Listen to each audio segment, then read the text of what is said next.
लद्दाख में एलएसी पर भारत और चीन के बीच गतिरोध जारी है और हालात ऐसे हैं कि यह गतिरोध कोई भी मोड़ ले सकता है। भारत ने उत्तरी पैंगोंग में फिंगर 4 के ऊंचे ठिकानों पर पैठ बना ली है और उसकी कोशिश शांति बहाल करने की है, लेकिन अगर चीन उकसावे की कोई कार्रवाई करता है तो उसे करारा जवाब देने की भी तैयारी की गई है। इस बारे में ज्यादा जानकारी दे रहे हैं हमारे सहयोगी सुशील भोगड़ा। भारत और चीन के बीच एलएसी पर जो गतिरोध बना हुआ है वो अब कोई भी मोड़ ले सकता है। ये बात एनडीटीवी से उच्च पदस्थ सूत्रों ने कही है। सरकार के हाईली प्लेस्ड सोर्सेज ने कही है कि जिस तरह का तनाव इस वक्त एलएसी पर लद्दाख में खासतौर पर बना हुआ है उसमें कुछ भी हो सकता है। जिस तरह की तैयारी दोनों तरफ से सेनाओं ने की हुई है, हम आपको दिखा रहे हैं। ये दक्षिणी पैंगोंग इलाका है जिसमें ऊंचाई वाले इलाके गुरुंग हिल, मुकपरी, रेजांगला, इन सब पर भारत ने अपनी पैठ बना ली है। 29 और 30 तारीख की रात को ऊंचाई वाले इलाकों पर भारत तैनात है। चीन की सारी गतिविधियां यहां भारत की निगाह में है। एक और बदलाव हुआ है, लेकिन वो उत्तरी पैंगोंग में हुआ है। उत्तरी पैंगोंग में फिंगर 4 के साथ लगे रिज एरिया पर भारत ने अपनी पोजीशन मजबूत कर ली है, अपनी पैठ बना ली है। यहां पर चीन नीचे है और यहां से आगे चीन भारत को नहीं जाने दे रहा, जबकि भारत का दावा है कि फिंगर 8 से एलएसी गुजरती है और फिंगर 8 तक भारत का इलाका है। लेकिन चीन यहां पर नीचाई वाले इलाकों पर बैठा हुआ है और ऊंचाई वाले इलाकों पर भारत ने अब अपनी पोजीशन मजबूत कर ली है। चीन को यहां भारत की पोजीशन पार करने के लिए 20,000 फीट की ऊंचाई पार करनी होगी, जो आसान बात नहीं है, जो बहुत मुश्किल है।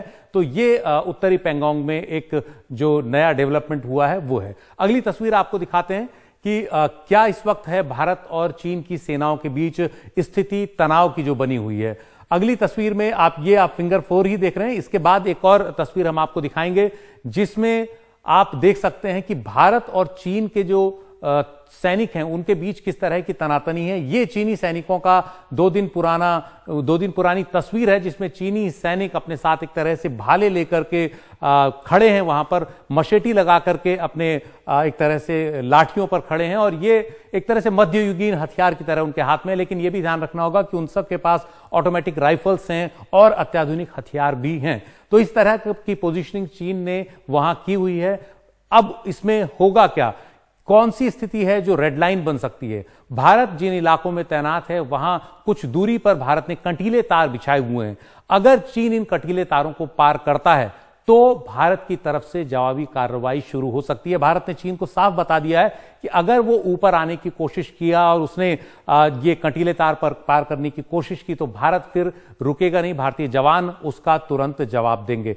ये भारत की प्रतिक्रिया होगी चीन के किसी भी तरह के उकसावे की कार्रवाई पर। अगली तस्वीर हम आपको दिखाते हैं। ये वो सारा इलाका है, देप्सांग, गोगरा, गलवान, हॉट स्प्रिंग्स, पैंगोंग, उत्तरी किनारा, दक्षिणी किनारा। ये तमाम मोर्चे पूर्वी लद्दाख में चीन ने खोले हुए हैं। ये भारत सरकार के जो उच्च पदस्थ सूत्र हैं वो ये समझने की कोशिश कर रहे हैं कि दरअसल चीन ने एक साथ इतने मोर्चे क्यों खोले हैं। इसके अलावा साउथ चाइना सी में भी कई मोर्चे चीन खोले बैठा है कई देशों के खिलाफ और वहां भी एक लगातार तनाव की स्थिति बनी हुई है। ताइवान के साथ तनाव चरम पर है। अमेरिका ने अपने जहाजी बेड़े वहां भेजे हुए हैं। तो चीन की रणनीति क्या है, अभी इसको समझने की कोशिश हो रही है। अगली तस्वीर हम आपको दिखाते हैं कि अब तैयारियां क्या हैं। चीन ने तिब्बत के पठार पर अपने पूरे इलाके में 150 से ज्यादा लड़ाकू विमान और हेलीकॉप्टर तैनात किए हुए हैं और भारत ने जवाब में इतनी ही हवाई तैयारियां की हुई हैं। भारत की तरफ से भी तैयारियां पूरी तरह से पुख्ता हैं चीन का जवाब देने के लिए। लड़ाकू विमान, हेलीकॉप्टर और जितनी भी तरह के और सैनिक साजो सामान हो सकता है। अगली तस्वीर हम आपको दिखाते हैं। जिस इलाके में ये सब होना है वहां पर अगर कोई भी स्थिति संघर्ष की बनती है तो दोनों पक्षों को उसकी कीमत चुकानी होगी, क्योंकि भारत ने भी अपने जवानों की पूरी तैनाती की हुई है। बिल्कुल जितने चीन ने अपनी तरफ से तैनाती की है उसकी मिरर इमेज, उसका बिल्कुल वैसा ही भारत ने अपनी तरफ से भी तैनाती की हुई है। तो अगर कुछ भी होता है, भारत चीन गतिरोध कोई गलत मोड़ लेता है और किसी तरह के संघर्ष की नौबत आती है तो दोनों ही पक्षों को उसकी कीमत चुकानी होगी और इसके लिए भारत पूरी तरह तैयार है। लेकिन यह भारत ने स्पष्ट कर दिया है कि उसकी पूरी कोशिश शांति की है। यह मामला शांति के साथ निपट जाए, चीन अप्रैल से पहले की अपनी पोजीशन पर वापस लौट जाए और शांति बहाली हो। दोनों देशों के हित में यह सबसे बेहतर होगा।